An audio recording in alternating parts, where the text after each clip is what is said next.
不，我是累了，我是。Salut! Salut. Ça va? Ouais, ça va.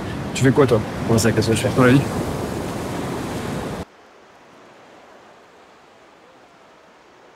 Soy profesor de yoga hace 18 años, un promedio de 3 clases por día, 5 veces por semana. Vous êtes déjà venu en Corse? Regardez-moi. Deixa-me em paz. Eu tinha mesmo dito que ele tinha mau aspecto. Deixa-me em paz. Vai à merda. Vai à merda. Deixa-me em paz. Dezvoltăm toți românii. Nu toți românii, pentru că am și prieteni care sunt homosexuali, dar doar unii oameni care mi-au făcut rău o viață întreagă.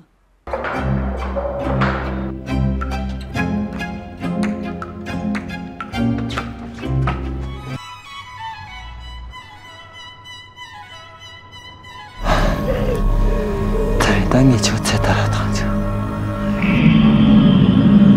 Ne yapacaksın, düşünüyor musun? Şaka mı yapıyorsun? Yani geldiğim ilk dakikadan beri aklımda sadece gitmek var. Acho que vais ter de trabalhar no teu Instagram. Crianças tão cansativas. 是不是女人？他说了，他不是人，是禽兽。你会比你要是人了，老子不是指使你吗？